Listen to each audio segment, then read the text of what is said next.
tuned in to the Andrew Lawton Show.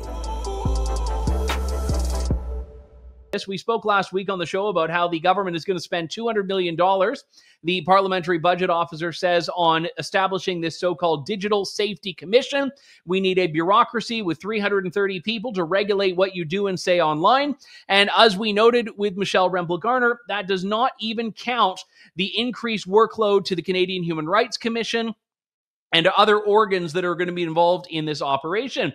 I believe this is wrong, even if it costs nothing. I believe it's wrong, even if somehow government were to make it profitable. But we'd be remiss to not point out the taxpayer issues here and why 200 million never means 200 million when government starts spending. Our good friend Kris Sims is back. She is the Alberta director with the Canadian Taxpayers Federation. Kris, hope you had a good weekend. Welcome back. Yes, I did. We had some family in from out of town, and so I was a little bit unplugged, so I haven't even watched Pierre's speech yet. I got to catch up on that. And you buried the lead. You were partying with Donnie Wahlberg on the weekend. Yeah, I was actually. Just before the last weekend. Don't get me started. I'll take up your whole show. We went to Salt Lake City and partied with New Kids on the Block. They were really fun, but I did do a little bit of work. Was it ever interesting driving through Montana? Because their state there is in Helena, their state legislature, and I think they only meet like a handful of times per year. So this has got me thinking now, what are taxpayers saving there? And they pay really low taxes. It's open carry, to your point, with firearms rights. So it was quite something. I couldn't turn my work brain off. But yeah, I'm trying to get plugged back in and caught back up. But what really blew my mind was exactly what you just raised, was this censorship industrial complex that the Trudeau government is helping to build here in Canada. The creepy thing is that this is happening, if you look carefully, at a lot of what we would consider Western English-speaking countries. In fact, in UK, Andrew, I think they even called it the Online Harms Bill in the same way we're calling it this. So basically, in a nutshell, they're paying off the mainstream media. They're paying for the CBC. We've got Bill C-11 and we've got Bill C-63. So it creates this censorship vice on free expression here in Canada, this vice grip. And on top of that, you get to pay for it. So, an army of censors doesn't come cheap, right? Taxpayers have to pay for everything. And they're now estimating at the Parliamentary Budget Office that it's going to cost minimum 200 million. And to your point exactly, that's not even touching the massive amount of workload that these human rights tribunals are going to be suddenly flooded with. Can you imagine the snitch culture this is going to encourage? Because you can anonymously call in someone that you think is in the future going to maybe hurt your feelings on the internet. Like, saying it out loud is crazy. If we had been warning about this back in 2015, people would have said that you're out to lunch. But here we're this close from it. So the Taxpayers Federation, we are fighting it on the cost, absolutely, because it's going to cost people a ton of money. And we're fighting it on the free expression angle, because if you can't express yourself freely, guess what? You can't criticize the government, and groups like us would be labeled misinformation like that.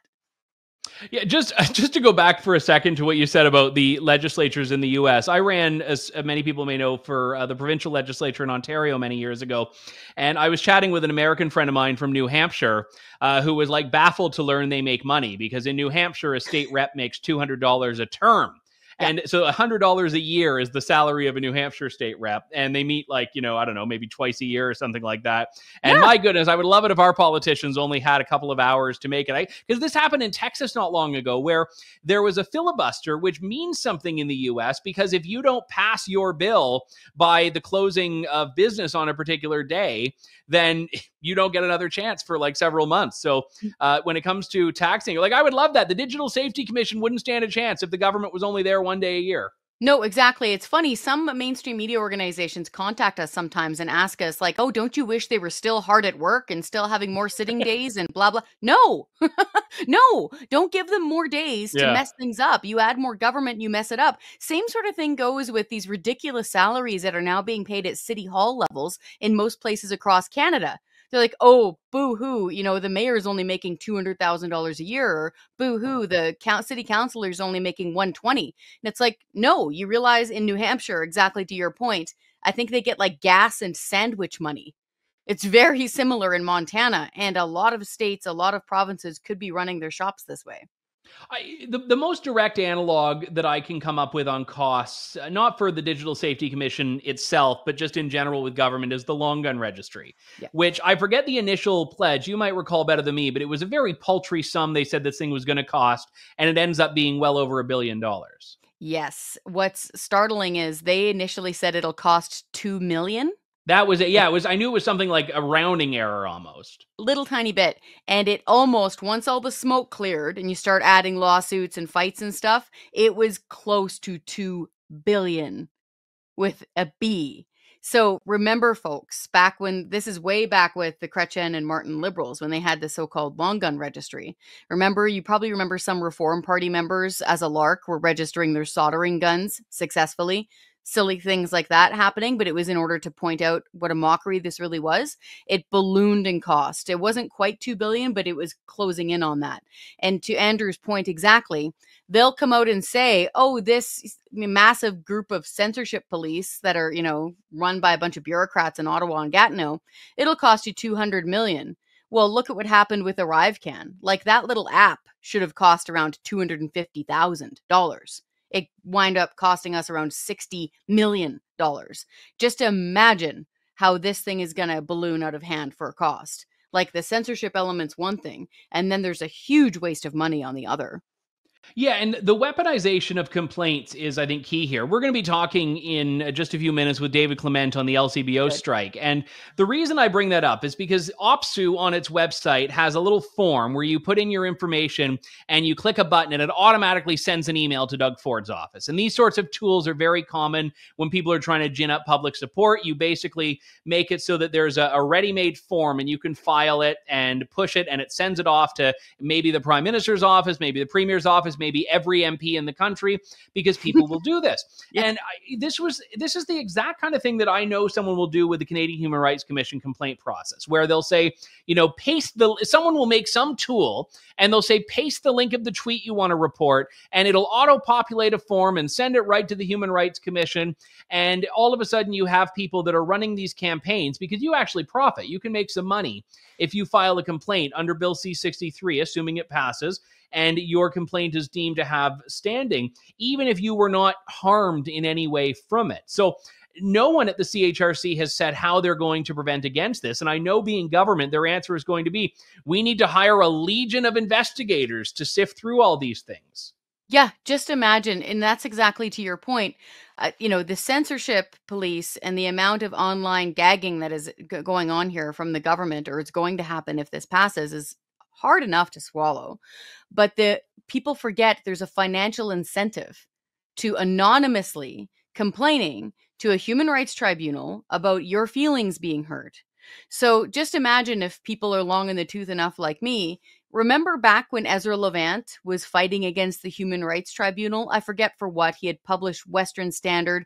That was the Muhammad cartoons. Yeah, it was the cartoons, right? And I do remember, to their credit, I do remember mainstream Maclean's magazine getting into similar sort of hot water. And all about that, of course, through Mark Stein. And so imagine that.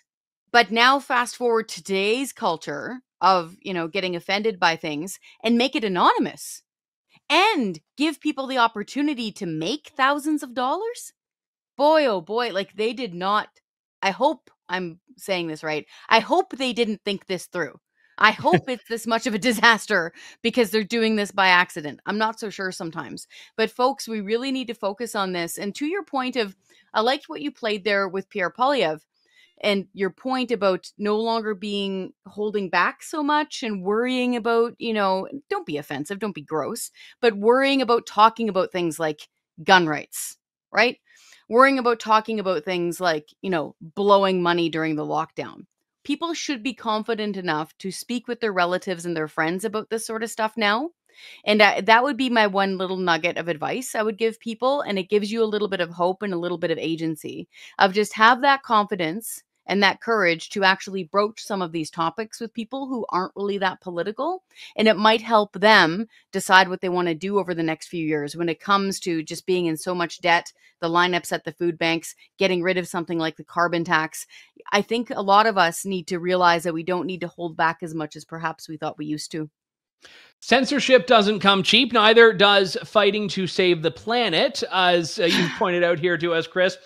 The ambassador for climate change, which is not a role that existed and should exist because, climate change is not a country, believe it or not. But our Canadian ambassador to climate change, Catherine Stewart, has spent in the last less than 2 years $254,000 in travel expenses.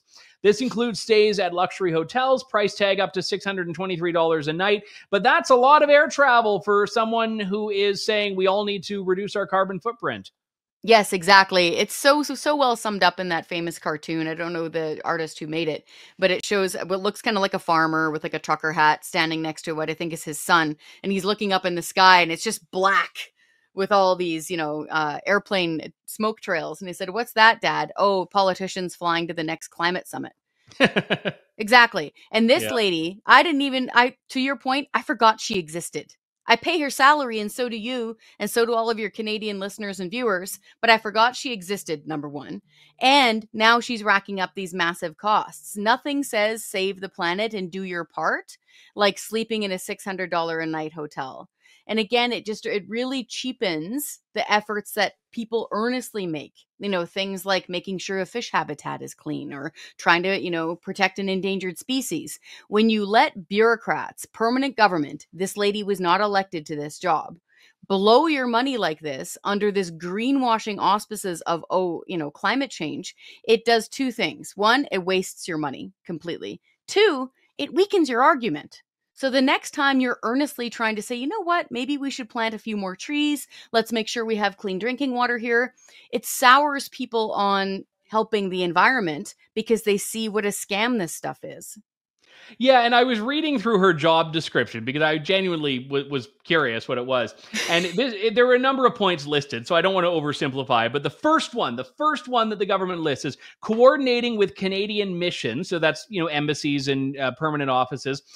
Coordinating with Canadian missions to put the government of Canada's environmental policies into practice, particularly as those policies relate to climate change.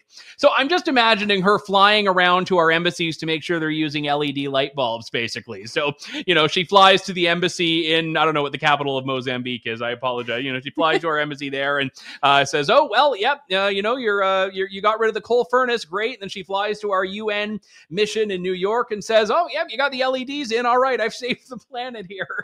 Let's go inspect your low flush toilet. Let's make sure. Yeah. Oh yeah. I can see her with that would be a good stunt. We should send her spools of weather stripping. So the next time she's visiting, she's at some embassy, just like put them across the windows. With a tape measure. There it is. They're really easy. She's basically like those door-to-door energy efficiency audit salespeople now, but she's getting, $234,000 in travel expenses every 2 years to do it. Yes, exactly. And again, it's one of those things, right, where, you imagine $250,000. Like, think of the down payment on a house that people could make with that sort of stuff. Like, every single nickel is coming out of taxpayers' money. Like, imagine your elderly aunt. Imagine, your cousin who's just trying to get his trade school going. Like, every nickel comes from their pockets. And what do you have to show for it? And that's the crucial point here. Emissions have gone up in Canada. All of this government's environmental policy has not amounted to a hill of beans. All right, Kris Sims, we will talk to you next Monday. Thanks so much for coming on, as always. You bet. Thanks for listening to The Andrew Lawton Show. Support the program by donating to True North at www.tnc.news.